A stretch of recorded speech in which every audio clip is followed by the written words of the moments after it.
There comes a moment, often quiet and heavy, when you realize that despite all your efforts, all your affirmations, all your plan, money still doesn't flow with the ease and constancy you long for. It's as if you are caught in a cycle that repeats itself endlessly. You try to attract prosperity, you reach for it, you even taste it for a while, but it slips away, leaving you with that persistent sensation that something is missing, that something is always just out of reach. And perhaps, if you pause to listen deeply, you will recognize that what you seek is not merely the numbers in a bank account, not merely the objects you can acquire, but something more profound: the security to rest, freedom to move without fear, the silent validation that you are worthy, that you belong, that you are enough. But this cycle of scarcity, this constant struggle, is not rooted in your abilities, nor in luck, nor in the external world's complexity. It is rooted in an energetic fault line, an invisible pattern made of beliefs you have carried for years, perhaps inherited from generations past, perhaps shaped by moments of disappointment or loss. These beliefs about money, about worth, about what you think is possible, have created a vibrational field within you, a kind of magnetic signature that keeps pulling you back to the same experience of lack. Bruce Lipton teaches us that these beliefs are not harmless thoughts floating in the mind, but biological programs that shape your gene expression, dictating how your body and mind interact with the world. You do not manifest wealth or lack through willpower alone, but through the silent, persistent influence of your subconscious programming. And yet, there is hope, there is possibility. As Joe Vitale reminds us, through practices like Ho'oponopono and vibrational reprogramming, it is possible to clear these limiting memories, to create space within your energetic field for something new to emerge, something aligned with abundance, something resonant with your deepest desires for expansion and prosperity. This is where the 888 Hz frequency enters, not as a mystical code separated from reality, but as a vibrational resource, a sound that, when engaged with consciously,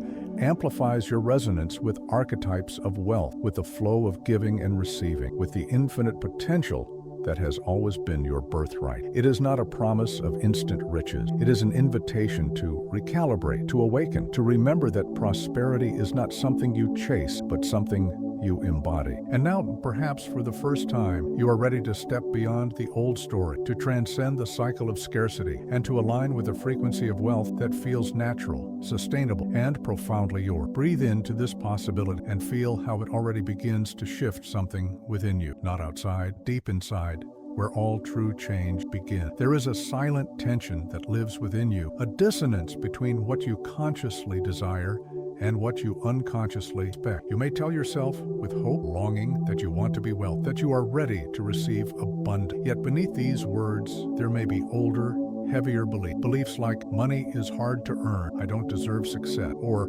prosperity is for others, for me. These beliefs are not just thought, they are frequency. They form an energetic pattern, a magnetic field that subtly repels the very prosperity you seek. And the more you strive with force, with urgency, with desperation, the more these patterns of scarcity tighten, reinforcing themselves, pulling you back into familiar cycles of lack. Bruce Lipton shows us that these emotional patterns, these deeply embedded narratives, are not just psychological, but physiological. They shape the way your body responds to opportunity, to risk, to expansion. When fear, guilt, or shame around money are present, your system contracts, your heart tightens, your breath shortens, and your capacity to allow the expansive flow of abundance into your life diminishes. And so, without realizing it, you perpetuate scarcity not through a lack of effort, but through the invisible misalignment between your desire and your vibration. Not because you are broken, but because you are human, conditioned by experiences, shaped by inherited beliefs, and kept safe, but also small by protective mechanisms that no longer serve your highest potential. The number 8 has always carried the symbolism of infinity, of the endless cycle of giving and receiving, of energy flowing without interruption or resistance. When tripled, as in 888, this archetypal resonance is amplified, becoming a powerful emblem of financial prosperity, material abundance, and spiritual alignment with the natural flow of the universe. But the frequency 888 is not merely symbolic.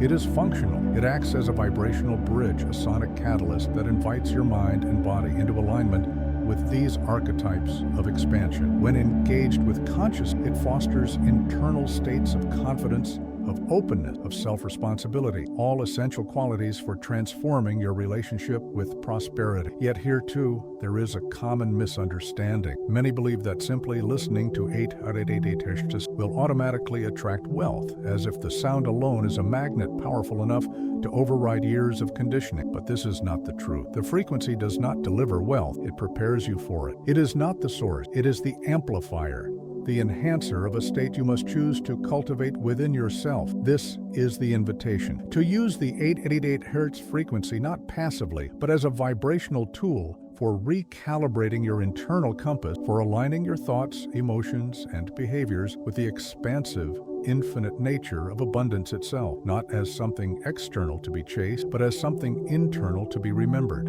embodied, and expressed. Topic 3. The counterintuitive revelation. It is not money that is missing, but your vibrational state that repels prosperity. Perhaps the most difficult truth to face is that desire alone is not enough. You can wish for wealth, you can long for financial freedom, but if your vibrational state is rooted in fear, in urgency, in anxiety, what you emit into the field is not abundance, but contraction. This is the dissonant, confusing desire with vibration, wanting something with all your mind, yet vibrating lack with all your being. And in the quantum field, in the space where manifestation takes form, it is not your thoughts that create, but your frequency. The necessary shift is subtle, but profound. It is the movement from wanting wealth to embodying wealth, from craving prosperity to feeling prosperous, even before the external conditions change, from waiting for abundance to arrive to vibrating abundance now, as an act of self-trust, as a declaration of readiness, as an expression of alignment with the life you know you are here to live. The 888 Hz frequency can support this shift. It helps to dissolve the energetic contractions, the patterns of defense, the narratives of unworthiness that keep you tethered to scarcity. It assists in activating a state of coherence, a vibrational field in which prosperity no longer feels like something distant or conditional, but something natural, inevitable, and sustainable. The process of reprogramming your mind for wealth is not complex, but it is sacred. It requires presence, intention, and consistency. It unfolds in 3 essential steps that work together to shift your internal state and recalibrate your energetic field. The first step is to set a clear intention. Before you listen to the 888 Hz frequency, pause and reflect. What specific limiting belief about money do you wish to dissolve? Perhaps it is the belief that you are not good enough to be wealthy, or that money always slips through your fingers. Naming this belief brings it into the light, making it accessible for transformation. The second step is to engage in conscious listening coupled with active visualization. As the frequency plays, close your eyes, breathe deeply, and visualize yourself in scenarios of prosperity. See yourself receiving money with ease, making decisions from a place of abundance, living a life of financial freedom, but more than seeing, feel it. Feel the sensations in your body, the relaxation, the joy, purity, as if it were already true. This somatic engagement is what imprints the new vibrational pattern into your system. The third step is the use of epigenetic affirmation. After each listening session, speak aloud or silently positive, present tense statements that reinforce your new identity. I am aligned with the flow of abundance. I receive wealth with gratitude and ease. Prosperity is my natural state. These affirmations, when repeated consistently, contribute to neural rewiring, creating new pathways in the brain and signaling to your biology that a new program, one of wealth and expansion, is now running. Together, these steps activate your neuroplasticity and facilitate emotional rescripting, supporting the emergence of a new vibrational baseline aligned with prosperity. Over time, this becomes not something you practice, but something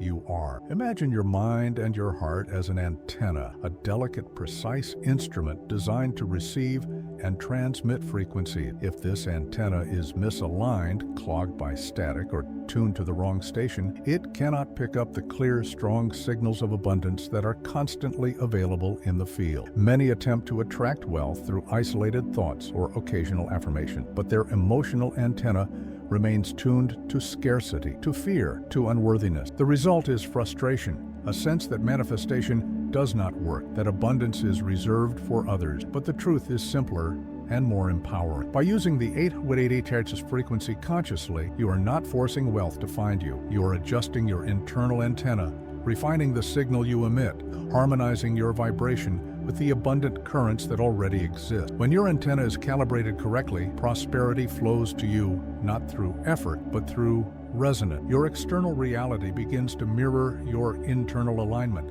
not because you chased it down, but because you became a clear, coherent match for it. This is the quiet power of vibrational attunement, not to seek, but to signal, not to push or recede. And now, let this truth settle softly within you. Prosperity is not a destination you must strive endlessly to reach. It is not a prize for the worthy, nor a reward for the perfect. It is a reflection, a mirror of your internal state, of your belief in your own deserving, of your willingness to open, to trust, to receive. The 888 Hz frequency is not the end, but a beginning, a companion on your journey toward recalibrating your field, dissolving the old narratives of limitation, and stepping into the infinite potential that has always been yours to claim. As Bruce Lipton teaches, your emotions and beliefs shape your biology, altering your gene expression and sculpting the very fabric of your lived experience. When you choose to sustain elevated, coherent state, you activate the biological conditions for prosperity to unfold naturally, organic, inevitably. And as Neville Goddard reminds us, it is your sustained imagination fused with authentic emotional alignment that creates your material reality. It is not enough to think of wealth. You must feel it, live it, become it, even before it arrives. So here is the invitation, simple and profound. Stop waiting for wealth. Stop seeking prosperity as if it were something distant. Instead, become the living expression of abundance. Let your thoughts, your emotions, your choices reflect the truth that you are already aligned with prosperity. Make the 888 Charts frequency a daily ritual, not as a magic spell, but as a sacred practice, a way to sustain your vibration, to clear your field, to strengthen your antenna, and then watch as life begins to respond, not because you forced it, but because you finally allowed it. You are not here to chase wealth, you are here to embody it, and in doing so you will find that prosperity was never something to find, it was always something to be.